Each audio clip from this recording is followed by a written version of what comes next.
Hello, and welcome back to Jenna Gets Creative. Oh my gosh. Today on NBAB Box, we are replicating a SmartArt Box that was gouache themed. Let's get into it. NBAB Box number 7.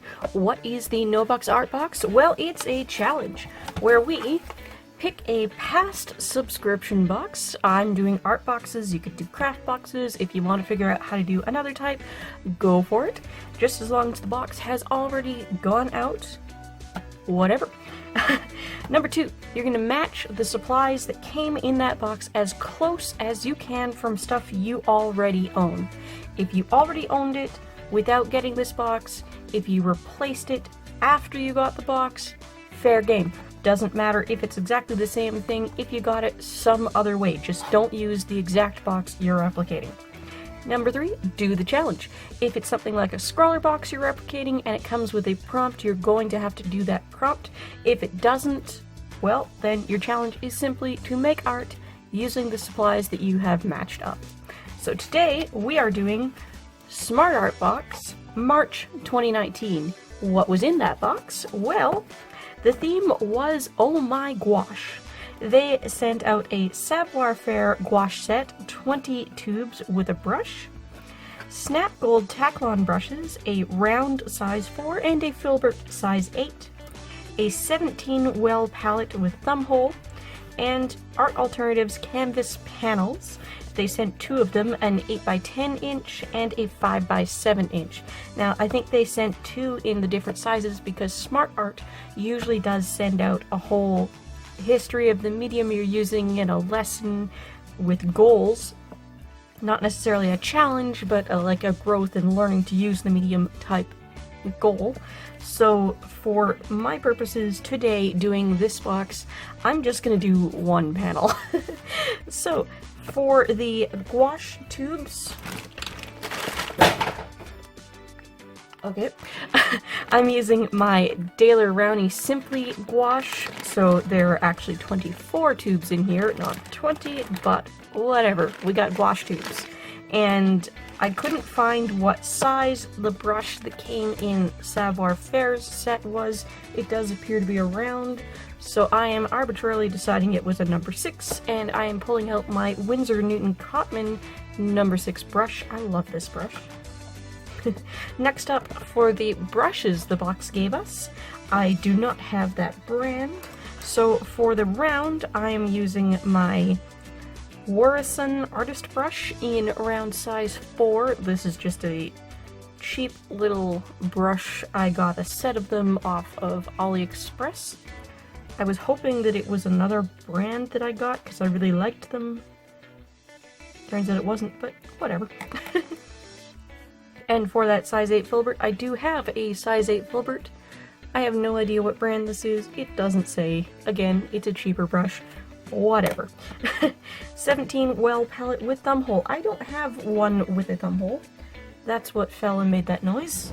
That palette is a basic white plastic palette, so I'm going to use this one. It is a basic white plastic palette with cat hair. So this one, it doesn't have a thumb hole, obviously, but it has 18 wells, one more than the one they sent us, so that'll be good. And again, I'm only going to use one canvas panel, and I have this completely unopened Kira Grace 3-pack of 5x7 panels, so that is a very close match. It's just not the same brand. So let's go ahead, let's make some art on a canvas panel with gouache.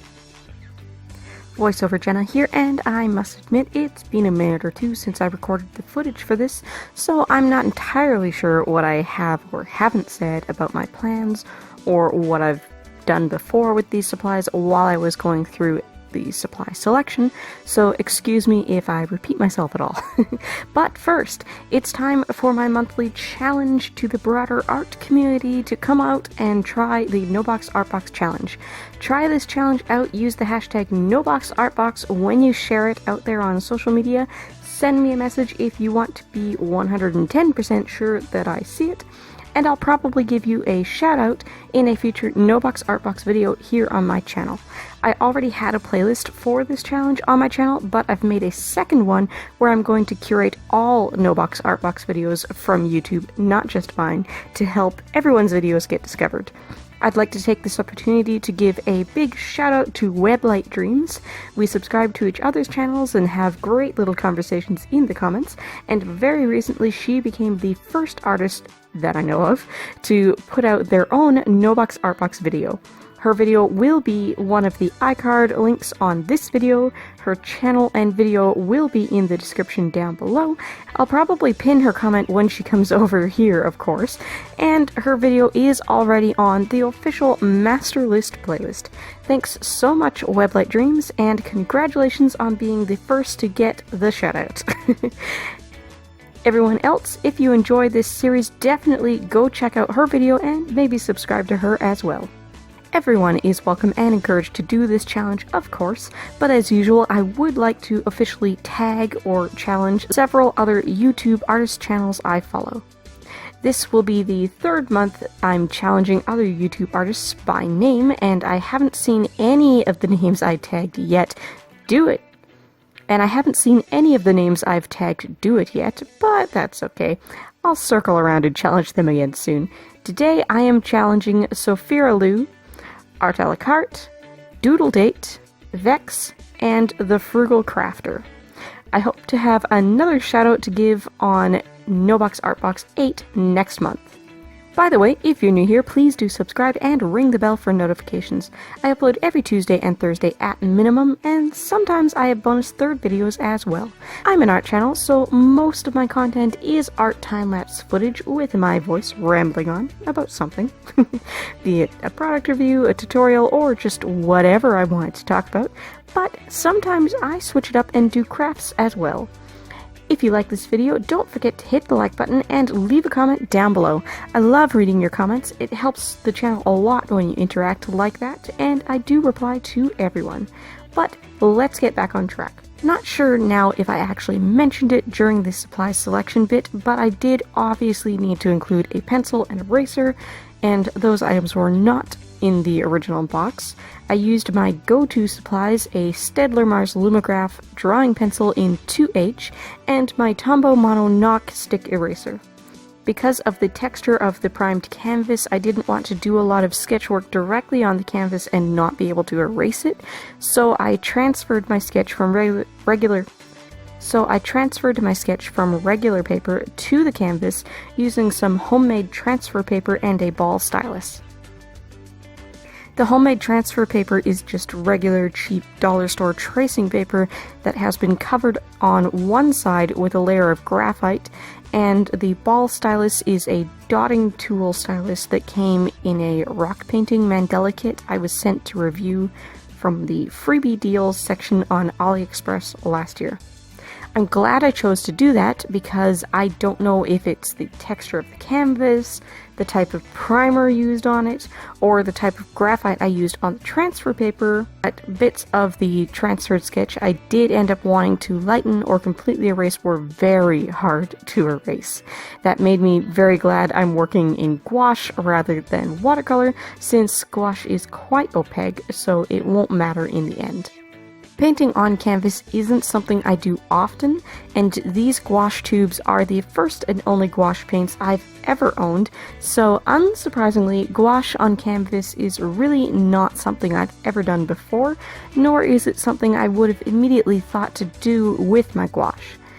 In the first couple of layers, I was worried that it wasn't going to work well, because at first I was seeing those sketch lines through it, and I was worried that I wasn't going to be able to achieve a truly opaque finished image, and those graphite lines would always be visible.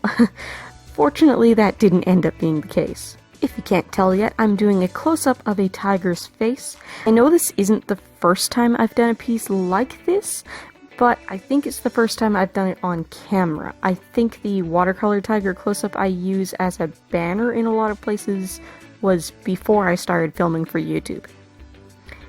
It was really interesting to come back and do such a similar piece a little less than 2 years later, because now I get to compare the two pieces and see my own artistic growth.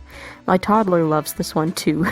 She's at the stage where she absolutely loves picture books with animals and having my husband or myself make the animal noises. So when I was done with this one, I showed it to her and went, "The tiger says roar!" Now she looks for this picture on my shelf. It's quite cute. I titled this one Waiting. Fun fact for those who try to figure out when things on YouTube were filmed in relation to other things on the same channels, I did this piece and the Van Gogh tribute piece on consecutive nights.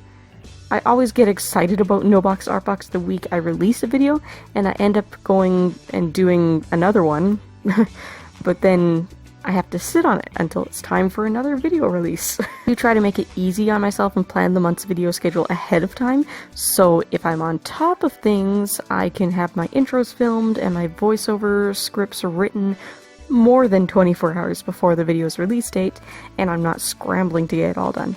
Sometimes it works, sometimes it doesn't. That's why sometimes I've got content made and filmed and I'm just sitting here chomping at the bit for the day I've slotted in to put the video out. In fact, right now I've got some project footage folders full and ready to be made into videos that aren't even on my schedule yet. One of those is a collage of different iconic Joker characters. Not sure if I want to release it this month as a bonus somewhere and just talk about the past Jokers and predictions for the new movie, or if I want to wait until I get to see it and put it out as a review. The thing is, I don't know if I'll actually get to see it anytime soon enough after the official public release that my review would be relevant by the time I recorded a review and got the video out there. So I'm leaning toward a bonus before it goes out. I don't know. What do you guys think? Wow, I've gotten way off topic. So overall, this was definitely a good first experience with this combination of medium and surface. I think I'll try painting with gouache on canvas again in the future. I'm curious to try it on canvas paper, actually. These particular gouache paints are the student quality line from Daler-Rowney, and as such, I couldn't find any light fastness information on the paints. I don't know if they've bothered to test the Simply line at all, but they do have that information out for their designer line. I know acrylics and oils tend to be more on the fairly light fast end of the scale naturally, and a lot of opaque watercolor type paints like Gansai Tanvis are as well, but then student grade watercolors aren't always all that light fast, so I decided to assume that these aren't all going to be completely light fast on their own, and I did go ahead and apply a UV protective spray after it was dry. I used Krylon UV filtering and Kamar Varnish sprays, and it looks great. I've had it sitting on the shelf in my studio for the last month, and it looks like it's doing well so far. So hopefully it's sufficiently protected and won't fade. Hopefully. I'll update you on that sometime in a future video if it does fade. But I think I've talked long enough. Thanks so much for watching. Check out one of these videos linked here in the end card. Don't forget to hit like, comment, and subscribe if you haven't yet. And go check out Weblight Dreams, and I'll see you later. Bye guys!